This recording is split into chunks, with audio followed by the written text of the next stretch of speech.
All signs point to this. Reports reveals what the Washington Commanders' master plan could be with draft night just around the corner, revolving one of their newest acquisitions, Deebo Samuels. I'm your host, Azael Mejia, with Commanders Digest, reporting everything all Washington Commanders offseason, regular season, draft night. We will be all up in there in draft night, all up in draft night, reporting everything all Washington Commanders, every player, every round, every night. It will be covered right here on the channel. So make sure you run it up, run it up, run it up. Subscribe right now so you're caught up to date with everything all Washington Commanders. If you made it this far into the video, comment down below. Welcome back. If you see on social media, the players are returning. They're coming back. Start to train. Like I said, we're going to have draft night behind us real soon. Training camp, preseason, then the regular. We're almost there. We're almost there. We're almost there.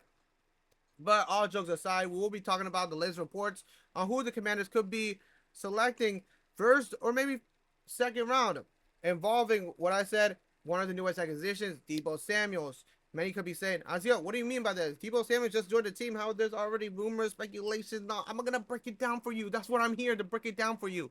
But let's refresh your memory. Deebo Samuels, receiver from 49ers, gets traded to the Washington Commanders in the offseason. There was a portion of the fan base, a majority was good, but there was still a big portion of the fan base saying, "Oh, Deebo Samuels is washed. We're taking his contract. It's not good. That's too much money. Overpaying him. Da da da da. This and all that." I'm gonna break down why it makes sense for the Commanders to go get Deebo Samuels. First of all, money's no problem for the Commanders. Let's get that straight. Money's no problem. The Commanders had, I believe, top 5, top 3 most cap space to play with, and you got to strike when the iron's hot. What do I mean by that? Jayden Daniels led his team to the NFC Championship.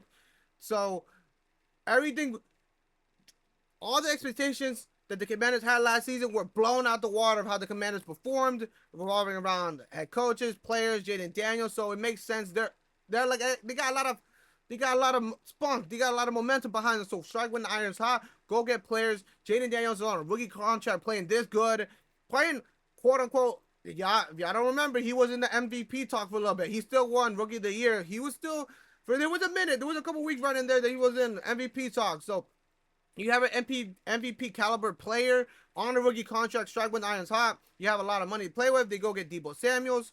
They go get Michael Gallup. They go get Tunsil, the offensive line, one of the best offensive linemen to protect Jayden Daniels. It makes the most sense on why you get all these ton of weapons to help him out. Get all these weapons while you have the money, while you can afford it before you have to pay Jayden Daniels. In my opinion, obviously, I believe is a great success of them getting Deebo Samuels.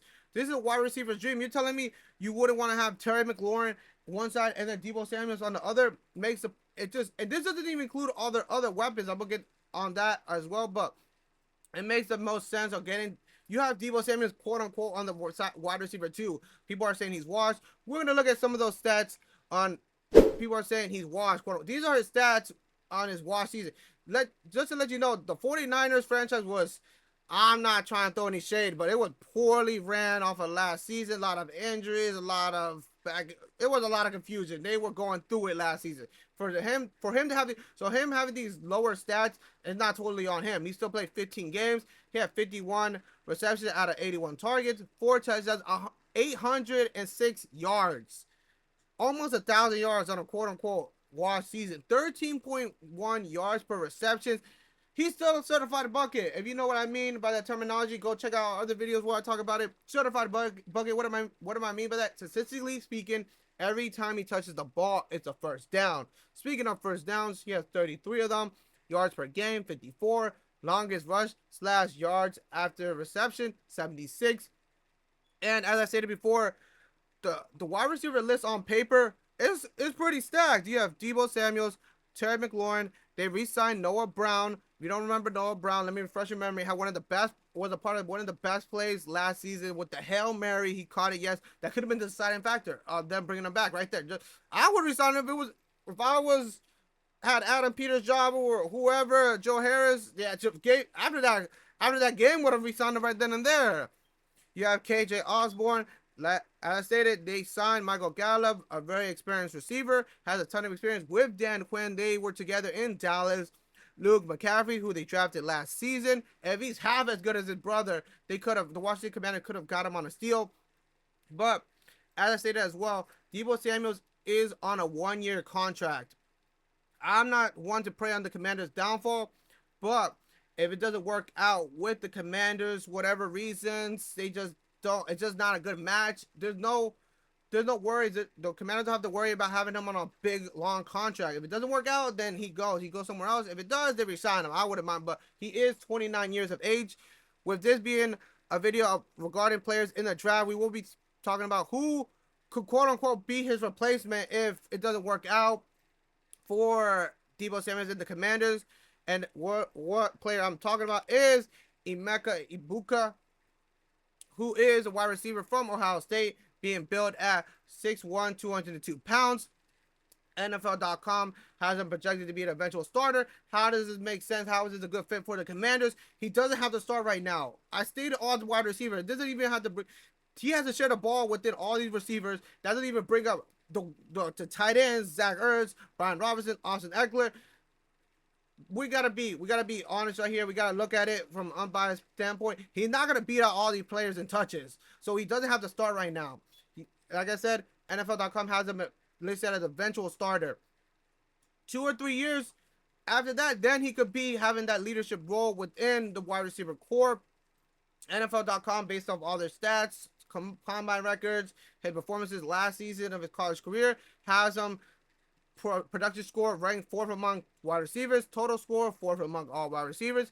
As stated, we're going to talk about his 2024 stats. He had 81 receptions, 1,011 yards, 12.5 yards per catch, another certified bucket. Every time he touches the ball, statistically speaking, it's a first down, 10 touchdowns. He played all 16 of his games. What do we preach on this channel? Health is wealth. This isn't ballet. They ain't doing nothing soft over here. I'm not saying it, but the kids always be saying Deebo Samuels is unk. He may be unk in that position, 29 years old. He has been hit with the injury bug here and there. So to have someone who's very healthy, who's ready to play, who's very hungry, makes the most sense for the Commanders. He's projected to go late in the first round. What do the Commanders have? A late first round pick. If things don't go their way, and he's on the board at first or second, don't be surprised if the Commanders go get a wide receiver.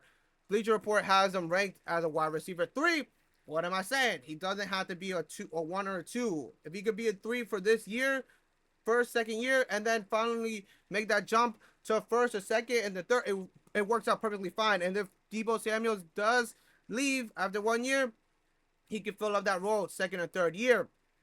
But don't take my word for it. We're going to look at your favorite and my favorite analyst, Lance Zierlein, on what he had to say about Emeka's game, saying, fluid athlete with good size and quality ball skills who works primarily from the slot. Egbuka runs his routes with tempo and pace. He does a nice job of influencing coverage when needed. Egbuka's baseball background shows up with his laser-focused ball tracking and ability to make sudden adjustments to bring throws in for a safe landing. Egbuka projects as an early starter at slot for teams running heavy amounts of 3 wide out sets.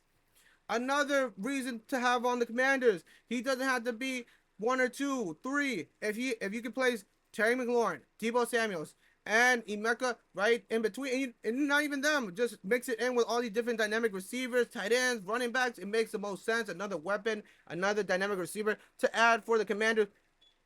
Not only for Jayden Daniels, just as a dynamic weapon, but money-wise, rookie contract, it makes the most sense. We're also going to be looking at what Dame Parson, Bleacher Report, NFL Scout had to say about him, placing Egbuka in a timing and rhythm offense is best for his ability and NFL future. Egbuka wins from the slot with nuanced and detailed route running. Depending on where he is breaking, he uses his body to stem routes inside and out to get his defender to move with him.